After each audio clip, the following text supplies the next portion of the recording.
We got some updates in free agency, and no, we're not talking about free agents that could come to the Falcons. We're going to talk about some players that probably will leave the Falcons. Welcome in, Falcons fans, to Falcons Today by Chat Sports. My name is Moose.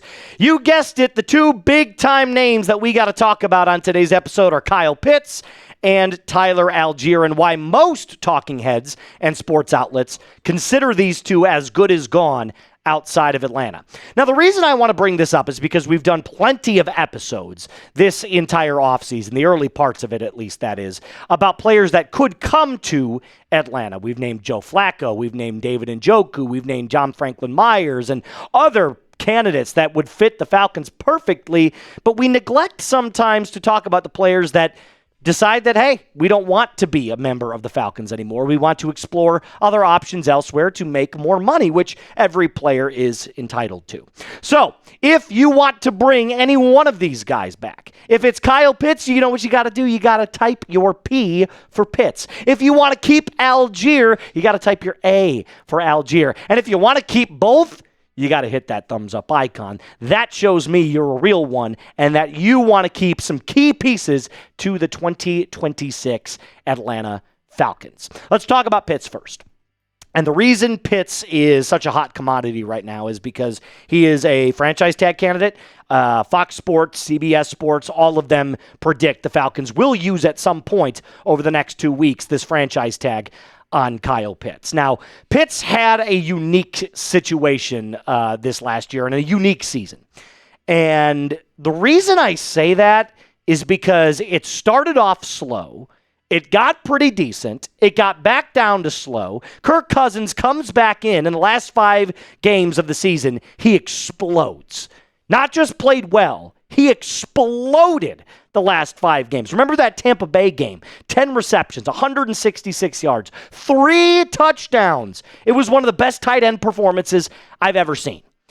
But, and there's a big but in this, Kyle Pitts is a roller coaster of a player. There's moments and times where I'm like, that's the franchise tight end right there, and not just the franchise tight end. He could be one of the best in the league. And then there's times it's like, was Kyle Pitts even on the field today? And if he was he just doing a bunch of cardio? He's just running around out there trying to make something happen. But there are some advanced stats that kind of back up what I'm talking about. He was 8th in his receiving grade by PFF, 6th in yards route run per yard. Take 2. 6th in yards per route run. That's a mouthful. 2nd in receiving yards amongst tight ends, and 2nd in first downs amongst tight ends. So clearly having one of his better seasons as a dirty bird. I also know there are some other teams that are currently interested in getting his services. Washington would probably lead the charge out of all this, considering Zach Ertz had that late season injury. New England Patriots, who very clearly have made an aggressive notion out there that they're looking for another tight end. And of course, the Denver Broncos, who are always kind of looking for tight ends, at least in this sort of landscape under Sean Payton.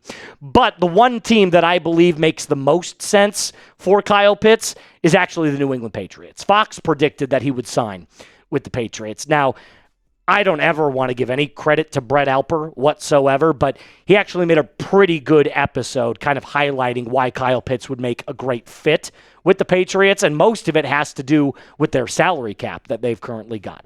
Over the cap projects them at $41.5 million, Spotrac right around $36.7, and then PFF claims around $42. So we could reasonably assume it's going to be between $37 and $42 million in available cap, depending on what the actual number falls at. And he's also putting out photoshopped edits already of Kyle Pitts in a New England Patriots uniform. It doesn't even look right to me. I hate giving Alper credit for anything, but he does bring up a lot of good points that Pitts fits their needs, what they like to do, which is a heavy emphasis on throwing the football. They don't really run the ball that effectively with Travion Henderson and Ramondre Stevenson. But I'm still under the mindset that if we're going to move on from Kyle Pitts, it would be a tag and trade.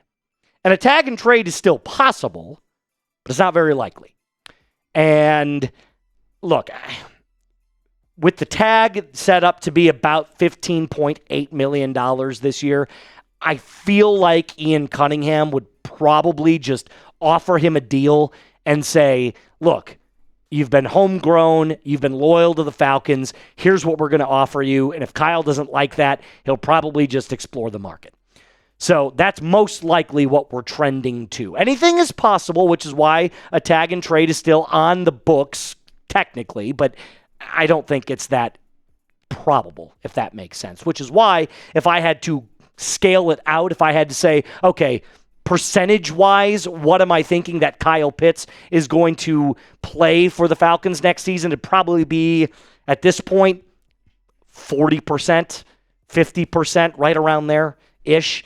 I can't go any higher than 50. It's basically a coin flip at this point. But you let me know in the comment section down below. And if you're watching during our live show, get down in the live chat. I'm going to make this the pinned comment of today's video. Now, coming up next, we're going to talk about arguably a more fan favorite for the Falcons in Tyler Allgeier potentially leaving. And if I were to scale this one out, my friends, of him not playing for the Falcons, it would probably be closer to 90%. And I'll tell you why coming up right after I tell you about our friends over at Marsmen.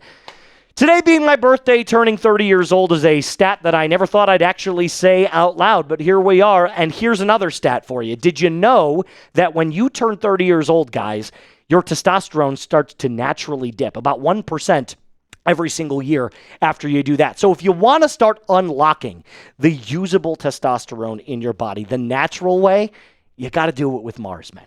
It helps your body unlock that usable testosterone with 8 natural, clinically dosed ingredients, including vitamin D, zinc, and boron.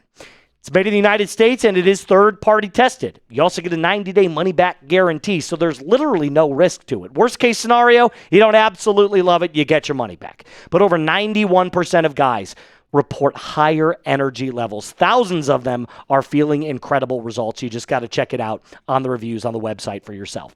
So for a limited time, our listeners get 50% off for life, plus free shipping and 3 free gifts at mengotomars.com. It is the perfect way to kick off the new year strong. That's mengotomars.com for 50% off and 3 free gifts when you check out. After you purchase, they're going to ask where you heard about us. Please support our show and tell them that Moose from Falcons Today sent you. Mr. Allgeier. I don't want him to leave. I think he's the perfect complement to Bijan Robinson. But all signs indicate that he's going to go after RB1 money. And he should. He absolutely could get it from a multitude of teams in the NFL. Teams that are definitely running back needy. And outside the lines, that's a blast from the past I'm sure you haven't heard of in a long time. In fact, our lead producer was like, are you mentioning outside the lines to me? And I was like, yeah, definitely am. They kind of ranked top 10 running backs heading into free agency this year. They have Tyler Allgeier listed as number 8. I would definitely have him above Kenneth Gainwell, but 7 is probably right around where he's going to sit, considering the other 6 are all certified RB1s. But like I told you, this all comes down to the money. Tyler Allgeier feels like his role as an RB1 would be more sufficient on a team elsewhere, and I can't blame him.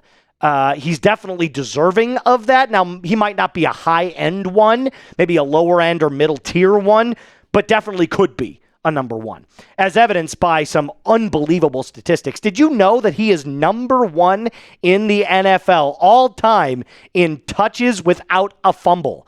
This is ongoing for him, by the way, 737 with 0 fumbles. That is crazy. That is an unbelievable statistic. So he's the ultimate ball security champion. I would love to have him back on the Falcons next year. But Spotrac projecting his contract, and that would be a 3-year, $18 million projection, which would be $6 million per year. Now, I'm sure the Falcons don't want to give him that, considering that is RB1 money. And you're going to have to pay Bijan coming up here in a couple of years, so my guess is the Falcons don't want to go out and pay a premium price for somebody who would be an RB2 on this team. It just doesn't make a lot of sense. But one thing that I will say is that we already have seen at least one season with Allgeier as an RB1, and he did pretty good.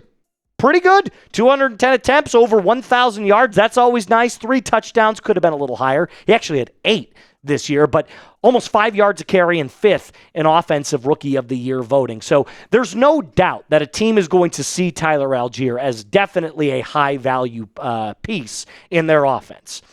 But here's my bigger question for the Dirty Birds. What's your backup plan? I mean, let's just let that marinate for a second. You got Bijan. Great. That's an awesome plan A, one of the best running back talents the game has ever seen.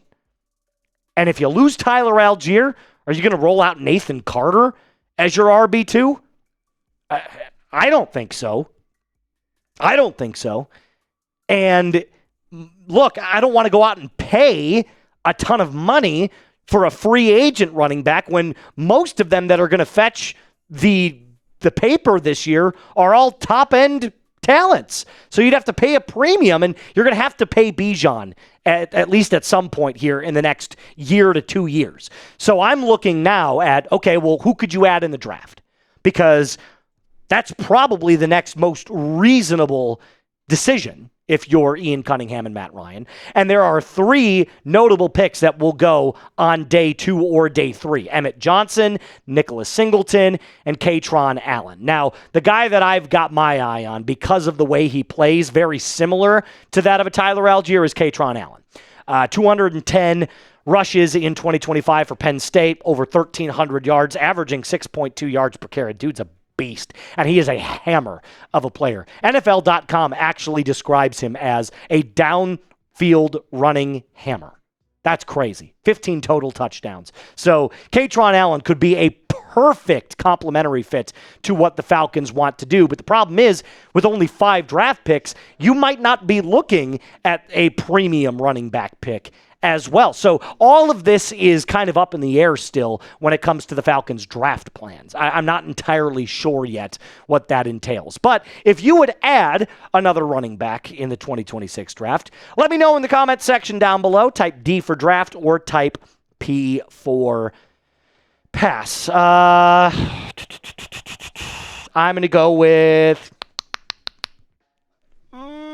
pass. And the reason I say that is because unless you're trading down, which Ian Cunningham could, I think there are much higher needs than running back. So maybe on the last day of free agency, you go out and you sign a much lower end or maybe even a free agent running back that hadn't really found a home. Maybe Gus Edwards or something like that you could sign as a nice little cheap 1-year option behind Bijan. That's all I got for you on today's episode. A reminder to hit that subscribe button, hit that like button as well. As always, Falcons fans, rise up and be cool.